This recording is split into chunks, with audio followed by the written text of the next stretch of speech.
Sherry, thank you so much for having me as a speaker. I'm honored to be here, and I know that the ISGAP team is honored to, play a small part in sponsoring this very important initiative and work that you're doing here. So the honor is ours, so thank you. Thanks for all you're doing. So I'm going to speak about issues of Jewish identity in sort of the post-colonial intellectual context.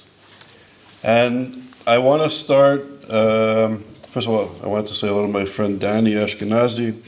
We grew up on the same street in Montreal back in the day, so he's here, which is nice to see him. And he's been living here. We made Aliyah around the same time, but Danny stayed, and I've been running since. So one day I'll come back, God willing. I also want to start, Danny and I had a friend, a mentor, Professor Shengia Raghavan, who came to Montreal as a refugee from South Africa. And Shengia was one of the founders of the Black Consciousness movement in South Africa and played a key role in sort of mentoring me. Shengia was eventually, after being arrested and tortured and under house arrest in the apartheid regime for resisting apartheid, not the fictitious apartheid, but really resisting the apartheid system. He was eventually sent into exile, where he ended up doing his studies in Oxford in the UK and married an American Jewish woman. They moved to Canada, and he got refugee status in Canada.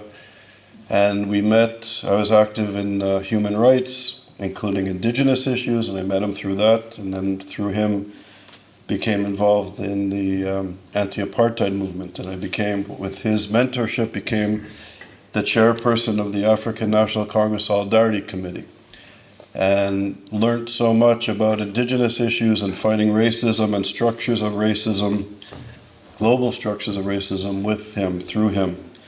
And I remember I was telling the story with Danny, one of the first times I met him, and we were, from the suburbs of Montreal, not the fancy part of the city. Shengia looked towards me one day and he said, you should go to Oxford one day. And my reaction was, I actually literally looked behind me because I thought he must have been speaking to somebody else. But he had the patience and took me to the library at McGill University. There was a scholarship section, and I didn't even know what a scholarship was, literally. And through his mentorship, I ended up going to study at the University of London and then later Oxford, and he was really a mentor to myself and so many people. And just a few days ago, he passed away. He returned to South Africa 24 years ago, and at the age of 94 passed away a few days ago. So I think, in a sense, as scholars, as kind of leaders in our communities, among our peoples, I remember when Shengia got me these scholarships and mentored me and opened a whole new world to me, I was so grateful. And the only thing he said to me, what you have to do now, you have to do the same to other people, to give back, to mentor, to help, especially young people from backgrounds that may not necessarily have access to the institutions that we have. And I also remember, which is also, I guess, inspiring to me, I remember, so, I don't know, we were middle class, lower middle class Canadians, and I got accepted to Oxford, and I told Shengia, I'll never be able to go. It's a lot of money. How can I go? And Shengia told me, he was cutting sugarcane in a sugarcane plantation. He owned his first pair of shoes at 31 years old. And he said that if I can go to Oxford with my background, you'll find a way to go. And sure enough, he did. I did. So anyway, so I'm here and I'm thinking, I guess, in his memory that we're all of us have stories where we're put on other people's shoulders to get where we go, and we should never forget where we come from as we move forward. And I know that people in this room have a deep consciousness to where they come from and to struggle for the rights of their people.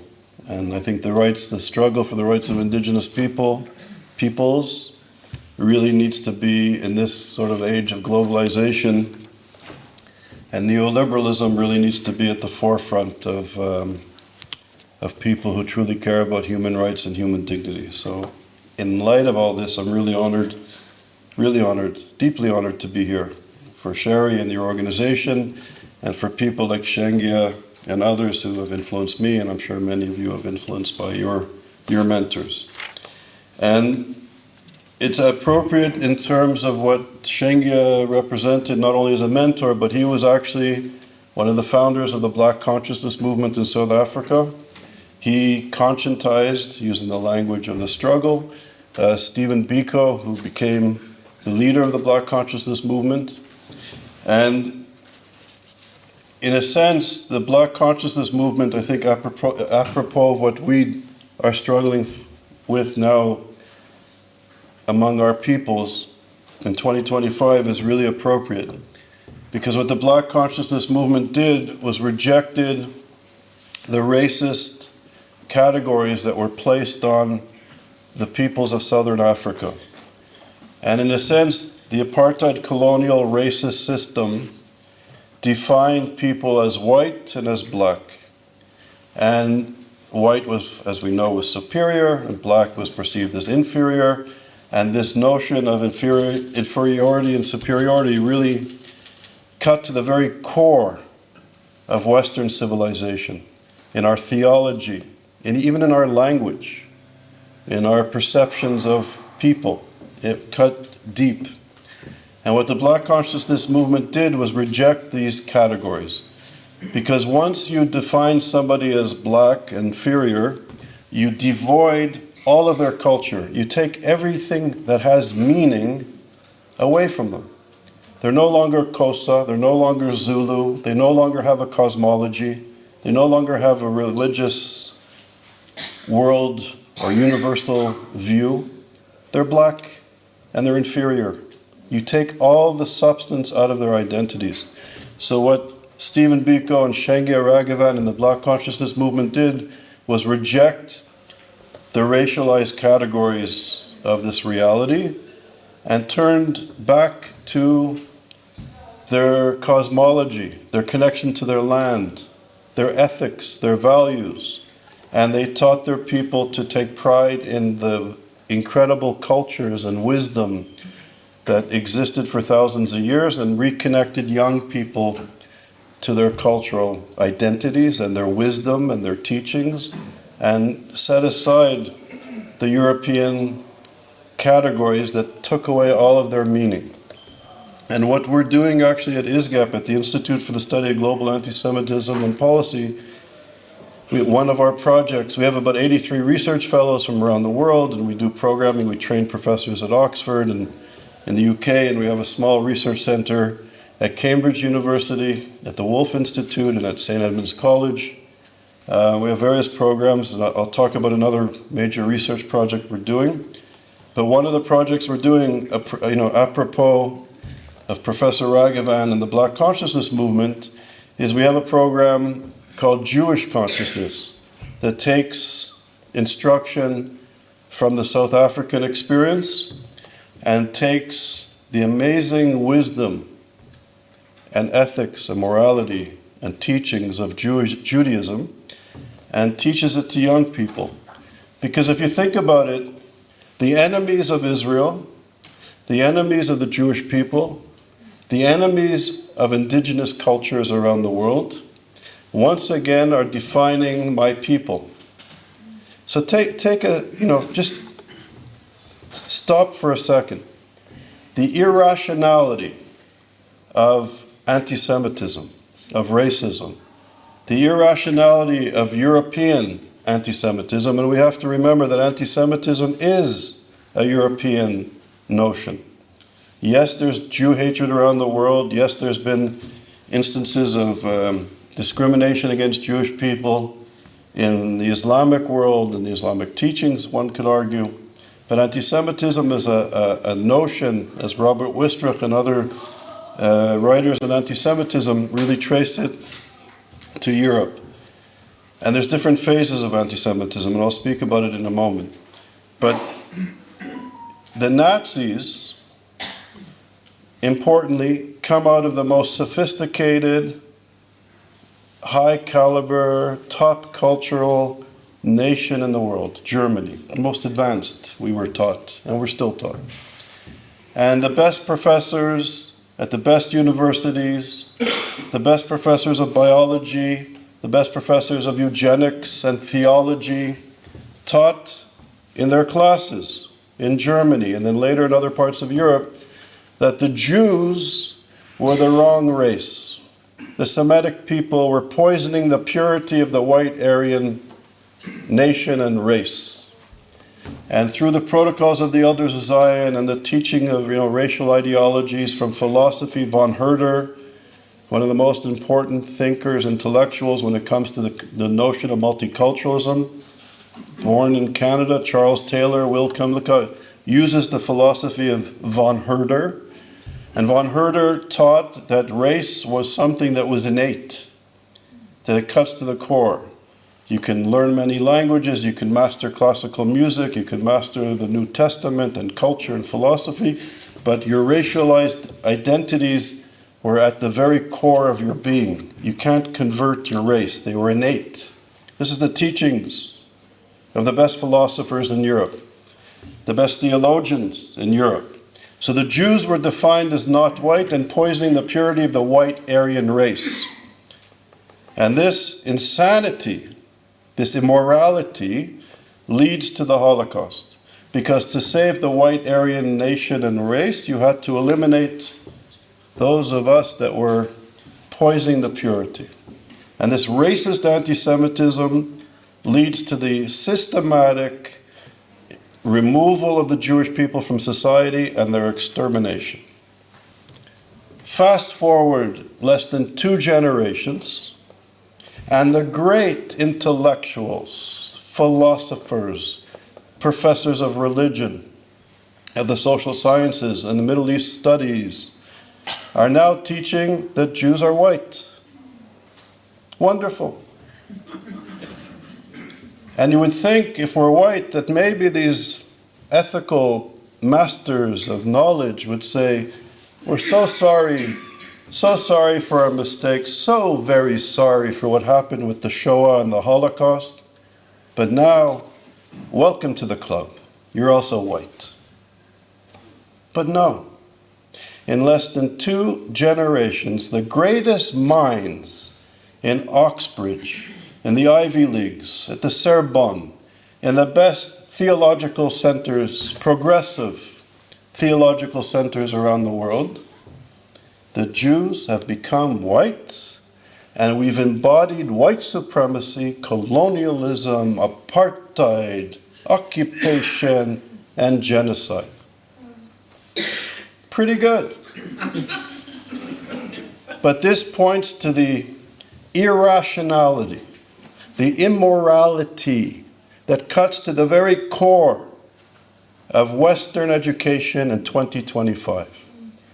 That in less than 2 generations are the enemies of not only the Jewish people, but the enemies of morality and of ethics and of rational thought can now blame the Jew for being colonialists and occupiers in the land that, if you read history, you know the connection of the Jewish people to this land.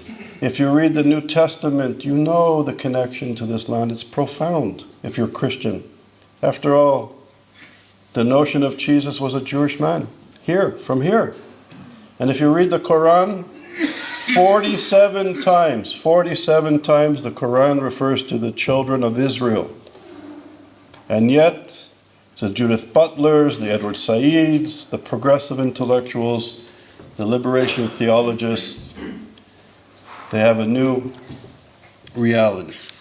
And what we're doing with Jewish consciousness in ISGAP is teaching the wisdom and the culture and the ethics of Judaism to young Jewish people that we have to, it's incumbent upon us, that we have this incredible legacy of wisdom, of a living wisdom and culture. We're so blessed. And I know many people who have been colonized and exiled and victims of genocide over the last 400 or 500 centuries, 400 or 500 years, don't have access to their language and their culture or struggle to recover it because of the brutality of the racist European colonial experience. And yet the Jewish people, and I'm blessed, I have an iPhone, I can hear the sages, the commentaries, the Talmud, the oral tradition. I can access it wherever I am. Thousands of years of knowledge and wisdom. So what we're trying to do with young students who are at the most prestigious universities in the Western world, where the professors teach them in the classroom at the best universities, that they are white supremacists, that they are occupiers, that they're apartheid supporters, that they need to be resisted by all means necessary from the river to the sea, globalize the intifada, in the classrooms at the best universities. So the pressure on young people is profound, on young Jewish people it's profound. Then of course from the classroom they go to the encampments, and in the encampments and on the campus environment, you have people like SJP, Organizations Students for Justice in Palestine, that came out of AMP, American Muslims for Palestine, which is the Muslim Brotherhood. The Muslim Brotherhood. SJP is connected to the Muslim Brotherhood. So from the classroom to the campus environment, young Jewish kids in Europe and North America and other parts of the world, in Australia, are having a difficult time. And the enemies of Jews, the enemies, and I don't use that word loosely, the enemies of the Jewish people are teaching young Jews to define themselves. Our enemies are defining the Jewish people. And make no mistake about it. The enemies of the Jewish people at the best universities in the Western world are teaching Jews who they are. And tragically, if young Jewish kids are disconnected from their culture and from the wisdom of Judaism, many of them are buying it. Not easy. It's not easy to be a young Jewish kid in these environments. But what we're doing with Jewish consciousness is allowing young, smart Jewish kids to explore their own cultural identity, defined by Jewish wisdom and Jewish culture and Jewish teachings, and to understand Jewish ethics in the face of this onslaught and this reemergence of anti-Semitism or Jew hatred. So that's one of our projects. And I referred to the Muslim Brotherhood. Do people know about the Muslim Brotherhood here? Many people do. Good. So just very briefly then, the Brotherhood, as you know, is a social movement that begins 100 years ago in Egypt. It's a reactionary social movement that, in my view and the view of many Muslim intellectual scholars, it takes the great religion of Islam, I would say a perversion of the great religion of Islam, and fuses it with European anti-Semitism and even Nazism. And this is the Brotherhood. And it takes the protocols of the Elders of Zion, as Professor Elie Wiesel taught, and he was the founding president of ISGAP. It was an incredible honor to know him, one of my mentors. He always taught that the Holocaust did not begin with the crematoriums and the railroad tracks. It began with words and ideas. And the words and ideas that led to the extermination of the Jewish people was based in the protocols of the Elders of Zion. Lies about Jewish conspiracies of power and the like. The Brotherhood takes the protocols of the Elders of Zion and anti-Semitism, European anti-Semitism, and Nazism, fuses it with this perversion of Islam, and the anti-Semitism is at the very core of its ideology. It's not the rantings and ravings of the military wing or the extremist wing or the militant wing. It's the raison d'etre of the Brotherhood. The Brotherhood is the core, is the foundation, it's the roots of radical political Islam and all of its offshoots, from Wahhabism to ISIS and Daesh, and even into the Islamic Shiite regime of Iran, although it's Shiite and the Sunnis and the Shiites disagree on many issues, but the leaders of the Iranian revolutionary regime took the teachings of the Muslim Brotherhood, infused it with Shiite Islam, and played a key role in the Iranian Revolution, and it plays a key role in the revolutionary ideology of the regime to this day. According to radical political Islam, a Jew, a non-Muslim, cannot be equal to a Muslim. A man cannot be equal to a woman. Gay people cannot exist. Religious minorities could potentially be protected. Dhimmis, lower than the Muslim. The Jewish people in our land are the only non-Muslims to have self-determination in this region. There's no other group that has self-determination in this space. According to the Muslim Brotherhood, if the Israeli government ceded all of its land and said, we'll just keep Tel Aviv as the city state of the Jewish people, and in this space, in this city of Tel Aviv, Muslims and Christians and Jews would be equal, and men and women would be equal, it would not be acceptable. The Muslim has to be higher. So the self-determination of the Jewish people here cuts to the very core of this ideology, of the Muslim Brotherhood ideology. There's no rapprochement. The Muslim Brotherhood and its teachings believe that Jews come from the urine of donkeys, that we emerge from apes and pigs, that we are the cause of all evil in the world. They take Nazism and the protocols as a core part of their twisted ideology. Emmanuel Levinas, the great Jewish philosopher, and I think I mentioned this last year, and I'll mention it again, incredible thinker, he said two things that sort of sticks with me, profound things, based on the Pirkei Avot, based on the Talmudic teachings of the ethics of our fathers. And he said two things. And this, to me, is profound. And it is profound. In Jewish ethics, we need the other to be human. We don't believe in tolerance. We believe in humility. We believe that we're all created in the image of God. And Levinas states that the moment we see our face in the face of the other, the moment we see our face in the face of the other is the instant we become human. We need the other to be human. This is not charity. It's not tolerance. So imagine if I'm sexist. I've eliminated half of my capacity, half of my opportunities to be a human being. If I'm racist against Africans, I've eliminated over 1 billion possibilities for me to be human. I need the other to be human. This is Jewish teachings. We all come from one creator. We need to connect, to be human. The second thing that Levinas goes on to say as well, is that when you're facing a social, political, or ideological movement that does not perceive the other as completely and fully human, with all the dignity connected to the notion that we're created in the image of God. If there's a social movement that does not perceive the other as human, as completely human, there's no negotiations, there's no compromise. You eliminate it. This is Jewish ethics. You fight it and eliminate it.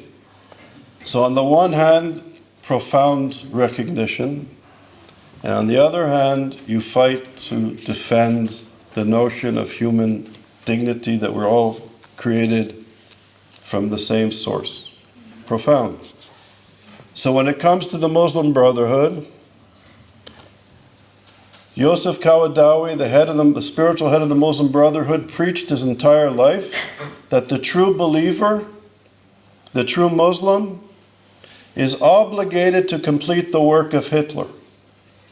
This is consistent with the core element of the Brotherhood. It's not the military wing, it's not the extremist wing, it's the raison d'etre. Yosef Qaradawi, who was the spiritual head of the Brotherhood for decades, was one of the key founders of Islamic studies at my alma mater, where my mentor Shengi Raghavan sent me, of Oxford University. Qaradawi was invited by the British establishment with the Muslim Brotherhood to establish centers of Islamic studies at Oxford and throughout the United Kingdom. Imagine the most important Islamic studies department in Europe, funded by a guy and a movement, an ideology that said that we need to complete the work of Hitler if you're a true Muslim. This is what the British establishment brought into the United Kingdom. But why? Why would they do that? Because for 50 years, the Muslim Brotherhood, first through the Saudis and now by the Qataris, have infiltrated Western Europe and North America. At our best universities, in the media, in our cultural institutions. At ISGAP, we have a project called Follow the Money. In our project, we found, and if we have a great team, but if we found this, it's the tip of the iceberg. We found $100 billion, with a B, dollars, going from Qatar to American universities. Qatar has a spiritual oath. In Islam, it's called a bayah. In Hebrew, a bayah means something else. Maybe it's also appropriate. But a bayah is a spiritual oath in Islam. The Qatari regime has a spiritual oath to the Muslim Brotherhood. They follow all the religious edicts, rulings, and fatwas of the Brotherhood. The Qataris, good friends of the Trump administration, good friends of the Democratic Party and the Republican Party, close to the King of England and the British government and the French government and the Canadian government, is giving, on behalf of the Muslim Brotherhood, billions, many billions of dollars, using soft power to influence our education system. And if we take a step back, and I want to leave time for Q&A, and I don't want to talk too long. How much time? I have a few more minutes. That the use of soft power, if you take a step back, and we can see how the infiltration of the soft power into our institutions of higher education has had such an effect. So you have characters like Edward Said, who's sort of a godfather of this sort of post-colonial movement. And in 1983, Edward Said said that he's the last remaining Jewish intellectual. And what did he mean by that? What he meant was that he was the inheritor to the Frankfurt School of Thought. The Frankfurt School of Thought was a very important philosophical movement established by Holocaust, mostly Jewish Holocaust survivors, German Jewish Holocaust survivors who made it to the United States. Said goes on to say that Jewish professors in America became fat scribes in the suburbs. He was the last remaining Jewish intellectual. The Palestinians were the Jews, and the Jews were the Nazis. When he said this in 1983, most people thought he had a bad day, or he was disconnected from reality, or there was something odd. But ladies and gentlemen, this is the discourse. This is the discourse of the best universities in the world, to the point where Judith Butler, a Jewish, queer woman with a professional career, she goes out of her home unaccompanied by a male member of her family, right, because she's a liberated Western woman, illegal in the Islamist world.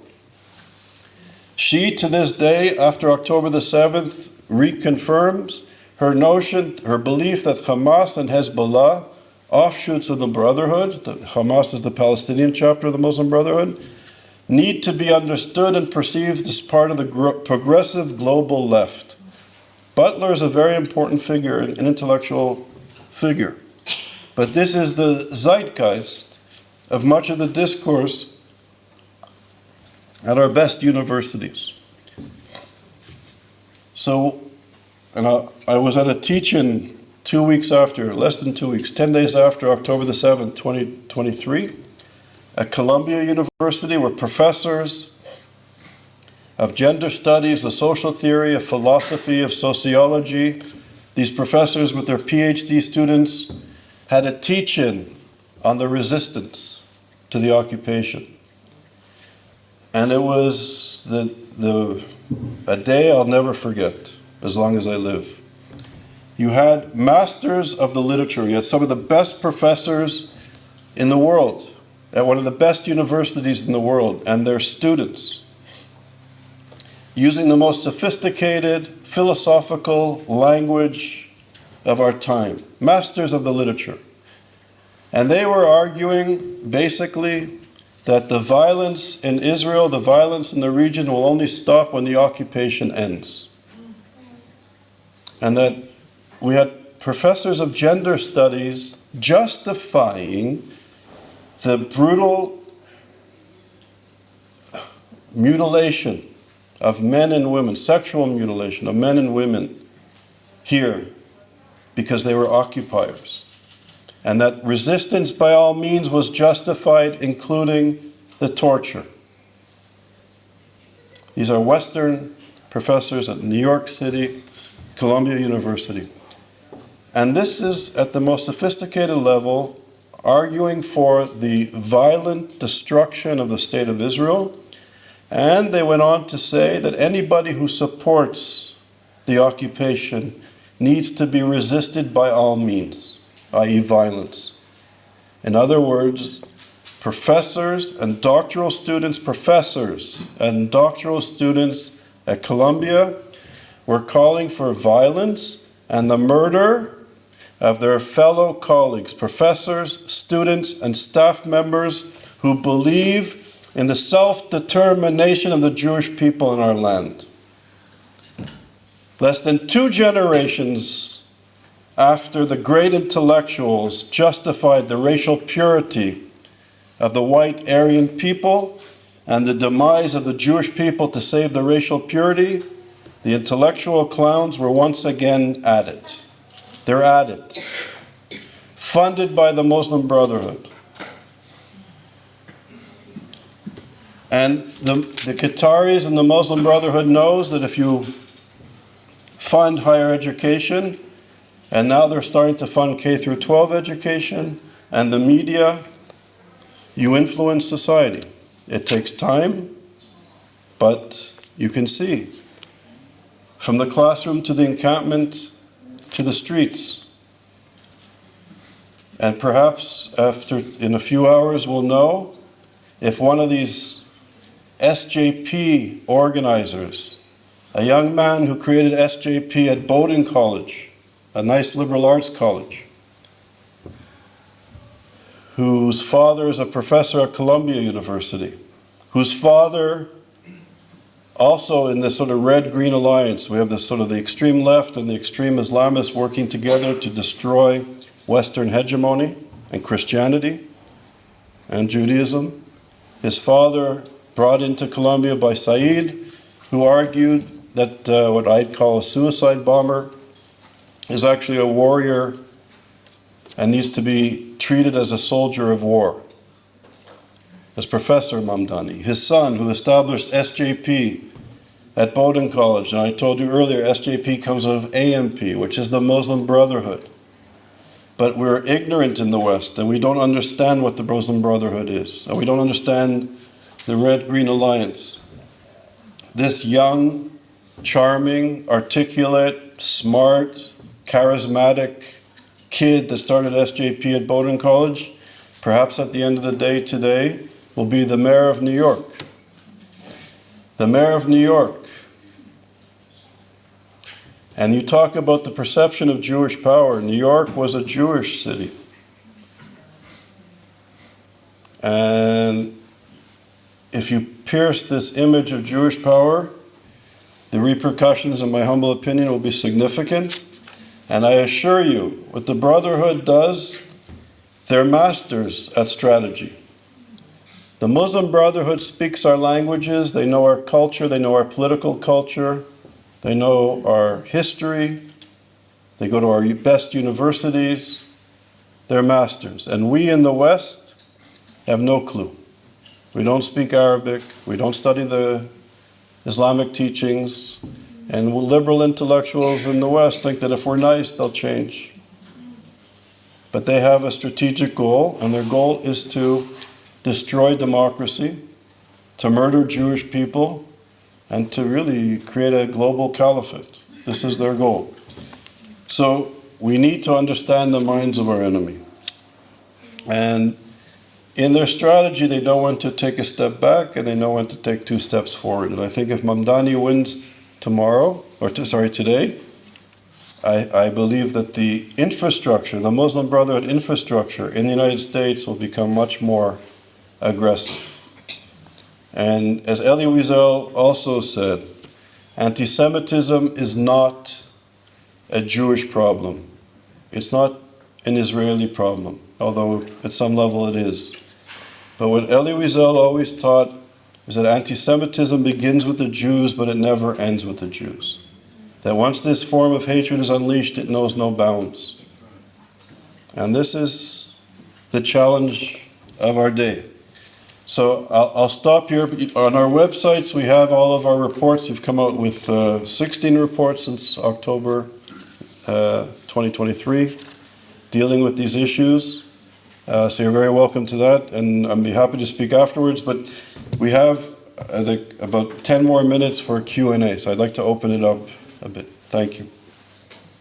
Thank you for everything and for all your research. I've been hearing about this follow the money stuff, and so my questions are, one, how did it happen that $100 billion were received and no one questioned it? And two, now that we know this, can or is anything happening about that? So great question. So how can it happen? Again, the Brotherhood understands the mind of their enemy. They know our culture, they know our language, they know our institutional behavior, and they want to influence the West. But how do we notice and stop it or question? So I got lucky. I got to these good universities. I went to McGill, University of London, Oxford. I went back to the University of Montreal, studying politics and philosophy. I kind of heard about the Muslim Brotherhood, but I never studied them. And I went to some of the best departments at the best universities in the world. So how many of us actually studied the Brotherhood? You know, I came to it by mistake later, by mistake. So we're not so aware of the goals. We're on November the 19th in Washington, D.C., in the Congress. We're having a major international conference on the Brotherhood. We're now pushing to ban the Brotherhood, and I believe we're getting traction. So we uncovered, it's called The Project, and we're going to publish it on the 19th of November. The Project looks at the strategic goals of the Muslim Brotherhood, and I've been studying the Muslim Brotherhood since 1996. And I only became really deeply aware of this about 4 or 5 years ago. So the strategic goals of the Muslim Brotherhood is to move Israel away from the West, to alienate it, to weaken it, to destroy it, to replace it with an Islamic caliphate, because you can't have non-Muslims with self-determination here, never mind a democracy. So to destroy Israel, the little Satan, and get this, to take anti-Semitism as a way to weaken and fragment the West, in particular the United States, to use anti-Semitism to destroy the great Satan. This is their strategic goal 40 years ago. And I'm the expert scholar. I kind of stumbled into this 4 or 5 years ago. Right? So their strategic goals are clear. They've mastered our political system. The Brotherhood, first through the Saudis, now through the Qataris, are using soft power to have an impact, and they are. So this is sort of their strategic goals. So we're trying to raise awareness of the strategic goals and the tremendous success that they're having. On the positive side, about a year plus, I decided after October the 7th, 2023, that the world changed. People tried to ban the Muslim Brotherhood in Western democratic countries, in the United States in particular, with no success. And there's all sorts of reasons. There's First Amendment, political freedom, there's a list of things. It's difficult to ban political organizations in the United States and in other democratic countries. But in my mind, in October the 7th, American citizens were kidnapped and murdered by the Muslim Brotherhood. Hamas is the Muslim Brotherhood chapter. And in universities in the United States and other democratic countries, SJP, which is connected to the Muslim Brotherhood, are damaging property, are having illegal activity, are causing violence and harming people. So the fight against the Brotherhood is now not only in the Middle East and far away, it's in our streets, it's in our institutions. The NYPD, the LAPD, the Toronto Police, the Ottawa Police, the London Police are literally dealing with these characters on the front line in real time, in person. And I thought this is a shift, that we can now say we have to do it because it's happening here. And I had a lot of arguments with my colleagues who are tremendous and they're experts, and I sort of prevailed. The people were annoyed with me, but I prevailed. And we had a big conference in May, and to everybody's surprise, it went really well. It was in the Senate in the United States, and there's traction. And I'm a bit of a pessimist, but I'm becoming cautiously optimistic that there's awareness in Western countries and something has to be done. Because the Muslim Brotherhood wants to destroy democracy. It wants to destroy the notion that we're all equal under one legal system, that men and women, straight people, gay people, Christian, Muslim, Jewish, whatever religion, whatever your income, in democracies we're supposed to be equal under one legal system. And the Brotherhood wants to destroy it. And this is an affront to our basic human rights and to basic democratic principles. And I believe that somehow we will prevail. And I think there's going to be laws starting to ban the Brotherhood. I'm cautiously optimistic, but we'll know soon. Thank you for an incredibly eye-opening and just amazing presentation, and very depressing. Given from the 7th of October, one of the things that I think everybody in Israel agrees on is that our PR, our hasbara, has been just nowhere. Please tell us that you're working closely with the Israeli government to change that. First of all, don't be depressed. I'll tell you why. Because when you hear this type of presentation, what we did at ISGAP, which we have an amazing team of experts on the Brotherhood, experts on anti-Semitism, experts on on terror financing and forensic accounting. We have an amazing team, a PR team that does strategic PR. It doesn't promote ISGAP, but the fact that I'm sure most of you heard about Qatar and foreign funding comes out of an amazing strategic public relations team. That made it an issue that people are speaking about. So we've done incredible things, and in the sense, what's the most important is that we've looked at one of the structural causes of anti-Semitism. And if we're doing a strategic plan to combat anti-Semitism, we have to know what the causes are. And we found a major cause. There's other causes, but we found the cause. And once you understand the cause of a problem, then, in my view, you can develop strategic methods and ways forward to fight efficiently. If we don't know what the cause is, we don't know what's causing our problem, what's causing the disease, all we'll do is take aspirin and we'll never address the root cause. So now I think we're beginning to address one of the root causes of the problem. So it shouldn't be depressing, it's challenging, it's sometimes daunting, but I really believe with Jewish tzechel and insight that if the Israeli army could be victorious in the kinetic war over militaries that are 100 times the size of the IDF and do it well, with a little bit of Jewish thinking and thought and wisdom and defending our right to be. And we're talking now about the 8th front. There's 7 kinetic war fronts. The eighth front, the propaganda, the infiltrating into education, into the media by the Muslim Brotherhood is the eighth front. And it's a war. It's a war against the Jewish people. And I'm saying that in the most severe sense of the word I can. It's a war against the Jewish people. What's happening at Columbia and Harvard and Oxford and the Sorbonne is at the tip of the spear of a war against the Jewish people and a war against democratic principles. And once, it's daunting, but I think once we know, with Jewish thought and wisdom and creativity, we'll put up a hell of a good fight, because we're not going to take this. Look, I think there's all sorts of, now that people are becoming aware of the situation, there's all kinds of groups and programs and initiatives that are starting to fight back. And once we get, I think they're waking up the lion of Zion, as they say. Once the lion's awoken, we'll put up a damn good fight.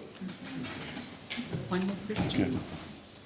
So my question is, so based on all the information that you've given to us, what is one thing that each of us can do that can help to fight this battle? What can we do in our own nations in order to help? It's a great question. I'll start, I think also it has to go, both ways. I'm working with Benjamin Chavis, I don't know, he's the former head of the NAACP. There's a group of us also fighting issues of racism in the United States, and we're addressing indigenous issues. It has to go all around. We have to fight for justice of all peoples. I think that, and I don't say that lightly. I mean that very sincerely. So I appreciate your question. Are you from the United States, or? Yes. Okay. So I know it's not easy to stand up in the wake of this sort of propaganda war against the Jewish people. I think what we can do is refer to the history books, to the Quran, to the New Testament, to the Torah. It's clear where the Jews come from. My name is in Canada we have two names. I had a British name, Charles Arthur Small, and my Hebrew name is Asher Aaron Ben Nachman. I'm a Levi. I know where I'm from. My name's, we know where we're from. And I think if you tell people in your communities just to go to their sources and to see that there's propaganda and there's lies, and it's very attractive, and and social media makes it even more difficult to find the truth. But we have to find the truth, fight for the truth, and we have to stop the hatred, because, as I said earlier, as Elie Wiesel said, that anti-Semitism is not just a parochial problem for the Jewish people. We know from history that once this ugly virus of hate is, unleashed, it knows no boundaries. So I spoke about the radical left and political Islam. The radical right in the United States, which is anti-Semitic and racist and horrific, is also emerging as a serious threat to stability and human decency. And a lot of these marginalized people are armed and dangerous, and people like Fuentes and Tucker Carlson and others are really starting to fan the flames of violence. So the democratic center is being attacked, and I think we all have to come together to protect and defend each other and our democratic values and principles. So I'll end there. I see the time's up. So thank you. Thank you.